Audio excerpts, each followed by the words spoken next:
जमीनें हैं उसका एक स्व घोषणा फॉर्म भरना है, जो फॉर्म है फॉर्म प्रपत्र 2 और प्रपत्र 3A। आप देखें दूसरी पिक्चर में आज की जानकारी में जानते हैं भूमि सर्वेक्षण की विशेष जानकारी के संबंध में बिहार के अन्य जिलों के अलावा वैशाली जिला के विभिन्न प्रखंडों में भूमि सर्वेक्षण की जाने के लिए प्रक्रिया शुरू है।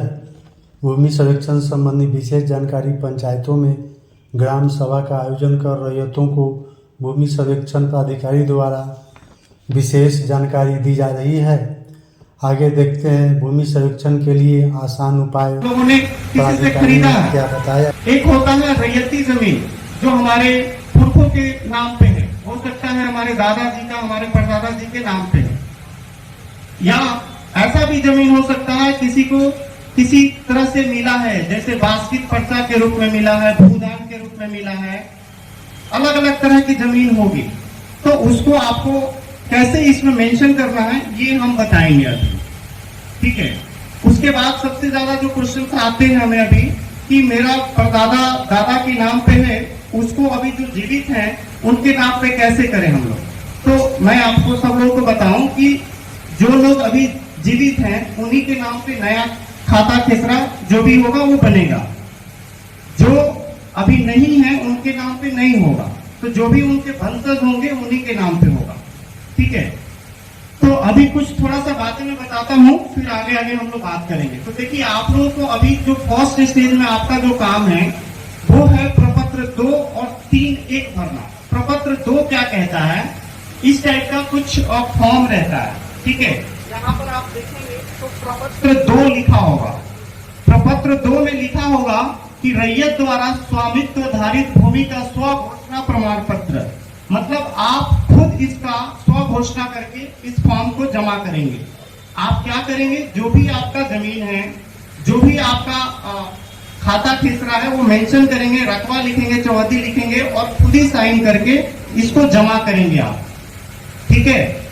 तो इसमें थोड़ा बता दूं कि इसको भरना कैसे। इसमें आप देखेंगे तो 11 कॉलम है, 11 कॉलम है इसमें।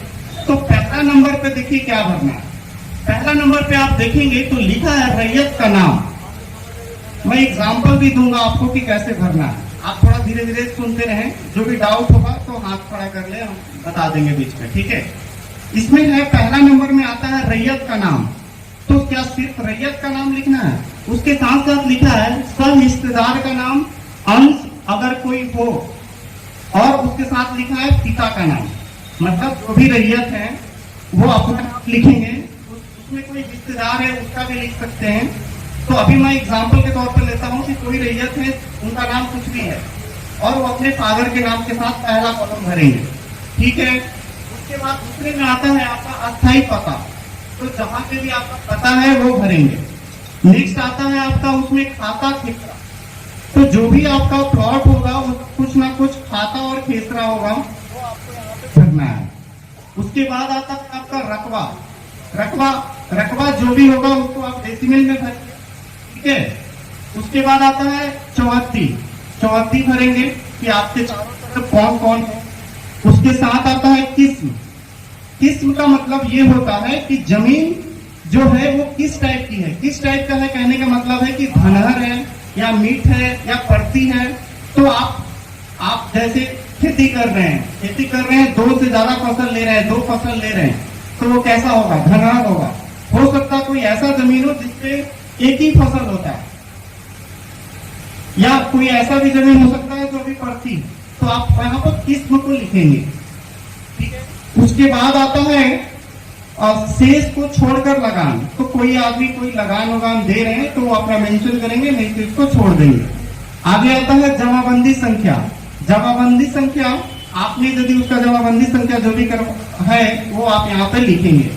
उसके बाद आता है आपका भूमि पे दावा का आधार यथा उत्तराधिकारी दान क्रय बंदोबस्त अन्य। मैंने आपको कहा ना कि कई तरह के जमीन होते हैं, तो जब आप इसको भरेंगे तो लास्ट कॉलम में देखेंगे 10वां नंबर में पूछेगा कि किस टाइप की जमीन है, मतलब वो जमीन कहाँ से मिला आपको, आपने उसको खरीदा, आपका क्या वो पुश्तैनी जमीन है या कहीं से दान में मिला है या कहीं से बंदोबस्त कराई गई है तो उसका ब्यौरा भी इसमें आप लीक कर देंगे।